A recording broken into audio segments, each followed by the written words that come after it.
Hi friends, good morning. నేనైతే మీకు ఈరోజు ఒక మధ్యతరగతి కుటుంబం గురించి వీడియో పెట్టబోతున్నాను. చాలా విషాదకరమైన సంఘటనలు జరిగినాయి. ఆ కుటుంబంలో ఊహించరాని సంఘటనలు జరిగినాయి. నేనైతే చాలా బాధపడ్డాను ఆ కుటుంబం స్టోరీ విని. ఇది నేను మీతో షేర్ చేసుకోవాలని అనుకుంటున్నాను. మీకు నచ్చితే వినండి, అంతే.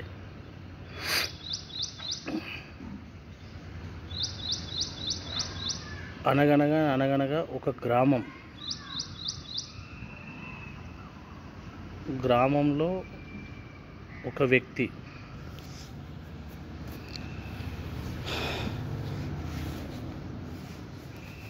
మనకు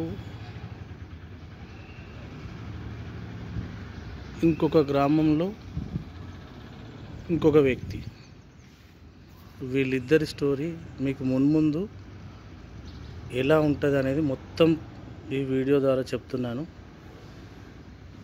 ఇది ఒక 50 సంవత్సరాల సంఘటన అండి మొత్తం. ఇందులో మీకు 10 రోజులలో కంప్లీట్ చేయాలని చెప్తున్నాను. ఈరోజు వీడియోలో ఫస్ట్ స్టార్ట్ చేస్తున్నాను. మనకు 1947 ఆగస్టులో స్వాతంత్రం వచ్చింది. స్వాతంత్రం వచ్చిన 13 ఏళ్ళ తర్వాత జరిగిన సంఘటన ఇది. ఆ 13 ఏళ్ళు అంటే అప్పటికి ఎంత, 47 తర్వాత 13 అంటే ఏ ఇయరో మీరు అది కామెంట్లో పెట్టండి.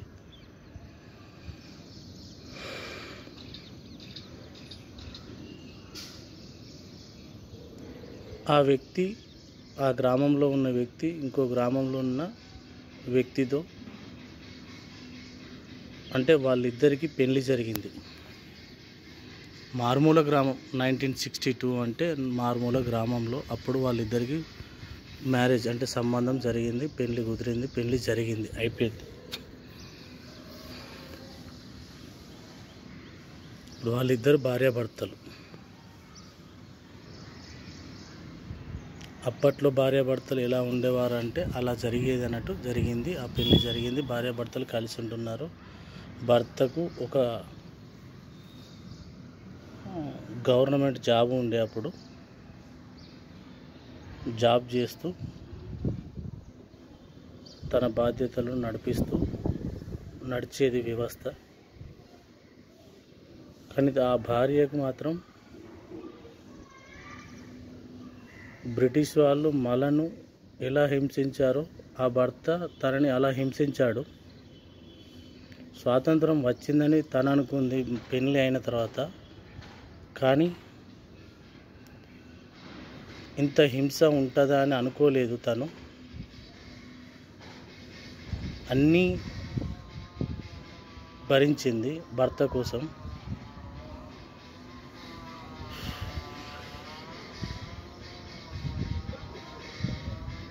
ఆ తర్వాత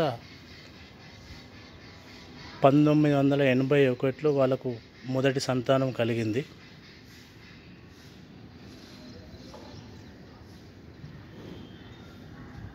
1983లో రెండవ సంతానం, 1985లో మూడో సంతానం. అంటే 3 పిల్లలు వాళ్ళకు. చివరిన ఆడపిల్ల అవుతుందని చాలా హోప్స్తో ఉండే, కానీ వాళ్ళకు 3 మగవాళ్ళే పుట్టారు. ఒక ఫ్యామిలీ అన్నట్టు. ఇప్పుడు చూడండి, భార్య, భర్త, 3 పిల్లలు. ఈ 3 పిల్లలు భార్య భర్త జీవనం కొనసాగించారు ఒక గ్రామంలో. అంటే గ్రామం నుంచి ఒక వేరే ఊరికి బయలుదేరి అక్కడ కిరాయి వండుకుంటూ ఆ 3 జీవనోపాధి వీళ్ళిద్దరూ ఇలా నడుస్తుందన్నట్టు. ఇది మొదటి పార్ట్, అంటే స్టార్టింగ్ అయినట్టు. 20 ఏళ్ళ జీవితం 5 నిమిషాల్లో చెప్పాను. కానీ అందులో ఎన్ని బాధలు ఉన్నాయో అనేది అనుభవించిన ఆ భార్యాభర్తలు ఇద్దరు తెలుసు. మధ్యతరగతి కుటుంబాలు ఎలా ఉంటాయంటే ఆశ అనేది అందది, దొరకది, అలా ఉంటుంది. సరే, జీవనం అయితే కొనసాగిస్తున్నారు. అప్పుడు గవర్నమెంట్ జాబ్ అని అన్నాను, కానీ అతను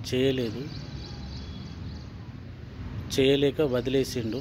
ఆ యజమాని వదిలేసి వేరే తన దగ్గరి బంధువుల ద్వారా ఉచిత సలహాల ద్వారా తను ఒక బిజినెస్ స్టార్ట్ చేసిండు.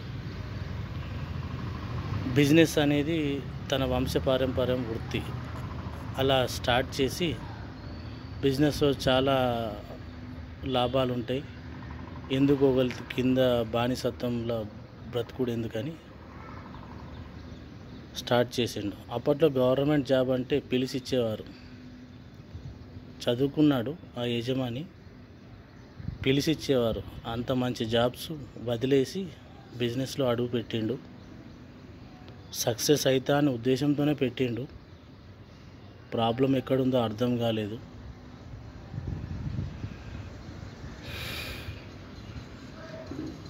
ఇలా గడుస్తున్న కొద్దీ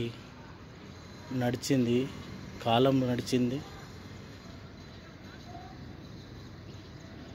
పిల్లలు పెద్దవాళ్ళు అవుతారు. పెద్దవాళ్ళు అయ్యేసరికి కూడా తను బిజినెస్ చేస్తూనే ఉన్నాడు.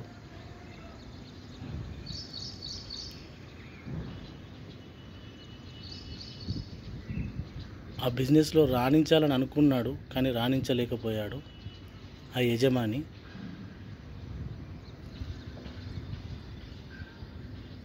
పిల్లల్ని పెద్దవాళ్ళని చేయడానికి యజమాని ఎంత కష్టపడతాడో యజమానురాలు కూడా అంతే కష్టపడుతుంది.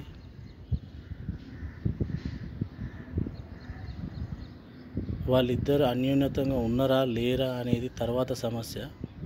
కానీ ముగ్గురు పిల్లల్ని తీసుకొని తన భర్తను వదిలేసి జీవనం కొనసాగించలేనని చెప్పేసి, అంటే ఆ భర్త పెట్టిన టార్చర్కు కొనసాగించలేనని నిర్ణయం తీసుకొని ఎంత వేధింపులైనా భరించి జీవనం కొనసాగించింది. 81, 83, 85 ముగ్గురు సంతానం. ఈ ముగ్గురు పిల్లల్ని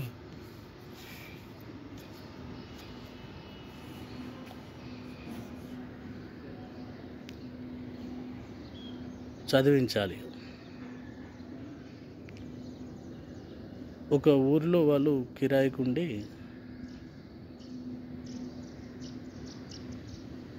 వాళ్ళను చదివించాలని అనుకున్నారు. పిల్లలు పెద్దవాళ్ళు అయ్యారు కదా అనుకున్నారు. కానీ ఆ యజమాని వల్ల ఒక కాడ స్థిరత్వంగా ఉండలేకపోయినారు. అంటే యజమాని చేసిన పొరపాట్ల వల్ల ఒక కాడ స్థిరత్వంగా ఉండలేకపోయినారు పిల్లలు.